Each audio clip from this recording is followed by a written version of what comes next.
Greetings to everyone. In this video, we are going to discuss sustainable development goals. इसके पहले भी मैं कई पार्ट्स डिस्कस कर चुकी हूँ.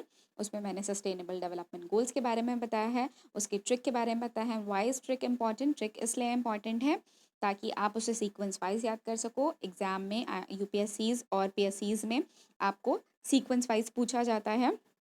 और नो पॉवर्टी मैं डिस्कस कर चुकी हूँ, ज़ीरो हंगर डिस्कस कर चुकी हूँ, good health and wellbeing discuss कर चुकी हूँ, quality education, gender equality, clean water and sanitation, affordable and clean energy, decent work and economic growth, industry, innovation and infrastructure. And today I'll be discussing reduced inequalities. Reduced inequalities में सबसे पहला challenge हमारा क्या है कि हम लोग natural resources को बहुत बुरी तरीके से एक्सप्लॉइट कर रहे हैं और जिसके वजह से हमें इनइक्वालिटी देखने को मिल रही है. आप यहाँ पे देख रहे हो इंडस्ट्रीज़ है और इंडस्ट्रीज़ किस तरह से पेड़ काट के लेके जा रही हैं. तो इसका सोल्यूशन क्या है कि हम लोग साउंड एंड फेयर मैनेजमेंट में इन्वेस्ट करें, कि हम लोग इन्वायरमेंट को इतना ज़्यादा नुकसान ना पहुँचाएं जिससे कि जो इन्वायरमेंट का और इंडस्ट्रीज़ का हमेशा जो बैलेंस बनाने की कोशिश चलती रहती है उसमें इनइक्वालिटी ख़त्म कर सकें, उसको इक्वली ला सकें. So next challenge is climate change and disaster have a dire impact on the poorest and vulnerable groups of contributing to exacerbate in the existing inequalities within the and across the country. तो इसका मतलब क्या है कि basically जो climate change है और जो डिज़ास्टर है इसका जो एडवर्स इफेक्ट पड़ता है, इनइक्वालिटीज़ का जो एडवर्स इफेक्ट सबसे ज़्यादा किस पे पड़ता है? पुअर लोगों पे पड़ता है जो बहुत ज़्यादा गरीब हैं. तो इसका सोल्यूशन क्या है कि हम लोग क्या प्रमोट करें? इंस्टीट्यूशनल अरेंजमेंट प्रमोट करें और जिससे कि क्या हो सके, नेचुरल रिसोर्सेज का सबको इक्वल एंड फेयर एक्सेस मिल सके. अगर कोई गरीब इंसान है तो उसको भी नेचुरल रिसोर्सेज को एक्सेस करने का मौका मिल जाए और कोई इंडस्ट्रियलिस्ट है जो उसको हटाना चाह रहा है तो वो भी कोई अच्छा एक ऑल्टरनेटिव ढूंढ सके अगर पुअर लोग इससे इम्पैक्ट कर रहे हैं.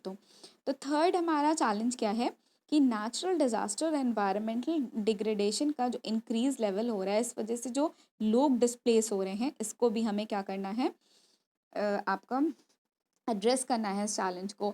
आपने तो अभी रिसेंटली जो महाराष्ट्र में हुआ था आपने सुना होगा कि उस पर इससे कितने सारे लोग मिसप्लेस हुए. और कोई भी ऐसा डैम बनता है, इंडस्ट्रीज़ लगती हैं तो बहुत सारे लोग मिसप्लेस होते हैं, बहुत सारे लोग डिस्प्लेस होते हैं. तो इसके वजह से हमको क्या करना है, देखना है कि लोग डिस्प्लेस ना हो. और अगर डेटा के बारे में बात की जाए तो 25 मिलियन लोग इसके वजह से अभी तक डिस्प्लेस हो चुके हैं और फिर उन्हें काफ़ी ज़्यादा हज़ार्डस उनके हेल्थ के लिए ये रहा है. तो इसका सोल्यूशन क्या है कि हम लोग एनवायरनमेंट को प्रोटेक्ट करें और ऐसे मेजर्स अपनाएं जिससे कि हम लोग क्लाइमेट चेंज को फाइट कर सकें.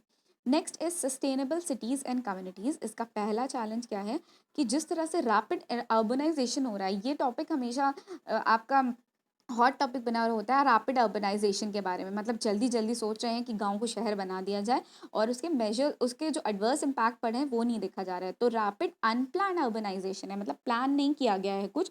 इसके वजह से क्या हो रहा है कि इन्वायरमेंट पे बहुत ज़्यादा प्रेशर पड़ रहा है. तो इसका सोल्यूशन क्या है कि हम लोग अर्बन प्लानिंग के बारे में बात करें. अर्बन प्लानिंग खुद में ही एक बहुत बड़ा टॉपिक है. तो दे आर सेइंग कि we have to talk on urban planning. Next is 80% of the consumption as well as 75% of global waste. क्या करता है ये, क्या कार्बन का एमिशन देता है. तो हमें ऐसा क्या करना है कि हम अपनी रिन्यूएबल एनर्जीज पे फोकस करें. जैसा कि आप फोटो में देख रहे हो कि यहाँ पे सोलर पैनल लगा हुआ है, सब लोग साइकिल यूज़ कर रहे हैं, धुएं वाली चीज़ नहीं यूज़ कर रहे हैं. और यहाँ पे विंड मिल्स लगे हुए हैं और इस तरह से बिल्डिंग्स बनी हैं कि वो मैक्सिमम एनर्जी आउटपुट आपको दे रहे हैं. This is the solution. The third one is one of the high concentration of people infrastructure. ये लोग कहाँ रह रहे हैं, ये लोग सिटीज़ में रह रहे हैं और जो वल्नरेबल ग्रुप्स हैं उनके ऊपर क्या पड़ा है, नेचुरल डिज़ास्टर का बहुत बुरा असर पड़ रहा है. तो इससे हमको क्या करना है कि हम लोग को सिटीज़ को अपनी प्रोटेक्ट करनी है ताकि हम लोग एनवायरनमेंट के और जो डिज़ास्टर थ्रेट है उससे हम बचा सके अपने सिटीज़ को. Next will be discussing responsible consumption and production. इसका पहला चैलेंज है क्या कि एक तरफ तो लोग भूख से मर रहे हैं और एक तरफ क्या हो रहा है कि 1.3 बिलियन टन खाना फेंका जा रहा है. तो ये कितनी बड़ी इनइक्वालिटी है, हम लोग क्यों इसे नहीं यूज़ कर पा रहे हैं, ये हमारा फेलियर है. तो इस चैलेंज को हमें एड्रेस करना है। हम इस चैलेंज को किस तरह से एड्रेस करेंगे कि जो फूड का वेस्ट है, जो कि शादी ब्याह में तो आपको बहुत ज़्यादा देखने को मिलता है, जो फूड का वेस्ट है इसे हम लोग क्या करें, कम करें। ठीक है। और बहुत सारे आपने रेस्टोरेंट के बारे में सुना होगा कि वो लोग क्या करते हैं, इंडिया में भी आई गेस बना होगा but I don't know, if you know then please mention in the comment section कि कुछ रेस्टोरेंट्स ऐसे होते हैं कि जो बचा हुआ खाना उनके रेस्टोरेंट का होता है उससे बहुत कम दाम में गरीबों को रात के टाइम में बेच देते हैं। सो ये भी एक अच्छा है। और कुछ लोग तो ऐसे होते हैं कि जो फ्री में ही देते हैं, उन वो फिर पैसे नहीं लेते हैं। तो हमें इस चैलेंज को किस तरह से एड्रेस करना है कि हम लोग फूड वेस्ट को जो है रिड्यूस करें और कम से कम करने की कोशिश करें, ना के बराबर। आप क्या कह रहे हैं, हमारे घर में जो बिजली खर्चा होती है उसका वो पूरे ग्लोबल एनर्जी का 29% है, यानी कि अप्रॉक्सीमेटली अगर हम लोग देखें तो अप्रॉक्सीमेटली 30% पूरे ग्लोबल एनर्जी का कहाँ लग रहा है, हमारे घरों में लग रहा है। तो इसके वजह से पूरे वर्ल्ड का 21% कार्बन एमिशन, जो हमारा कार्बन डाइऑक्साइड का एमिशन है, वो हमारा घर ही कर रहा है। तो कहते नहीं है कि 1 घंटे के लिए आप ये बंद कर दीजिए और लाइट मत जलाइए ऐसे वैसे। तो दिस क्यों कहा जाता है, सो दैट कार्बन एमिशन बंद हो जाए। और 1 घंटे के लिए 2 घंटे के लिए इससे तो कुछ नहीं होगा। आप जब उसका यूज़ नहीं करो, just switch off the light, switch off the fan, what ever which is consuming electricity, आप उसको स्विच ऑफ कर दीजिए जब उसकी ज़रूरत नहीं। फालतू के झिलमिलाते मत लगाइए कि हर वक्त आपको रोशनी चाहिए। आपको जब रोशनी चाहिए आप तभी यूज़ करें उसका।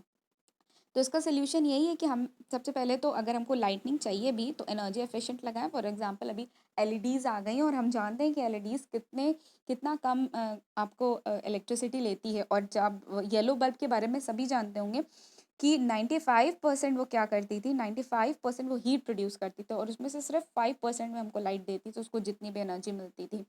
तो अब एनर्जी एफिशिएंट जो भी हम लाइटनिंग ला रहे हैं, एनर्जी एफिशिएंट जो लाइटिंग ला रहे हैं, इसके वजह से हम लोग कार्बन एमिशन को कम कर सकते हैं।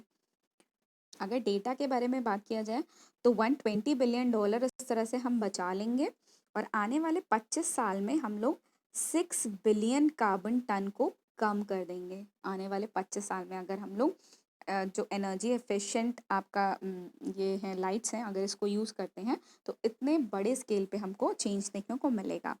Third challenge fresh water supply का चैलेंज है अब, कि जिस तरह से हम लोग गंदा कर रहे हैं पानी, नमामि गंगे जितना भी हमारा प्रोजेक्ट हुआ है वो आई होप कि जो है आपका सक्सेस रहा हो, लेवल पे आपकी ग्राउंड लेवल पे सक्सेस रहा हो। तो अब है क्या कि हम जिस लेवल से पानी को गंदा कर रहे हैं उस लेवल से तो नेचर साफ़ नहीं कर पा रहा है ना।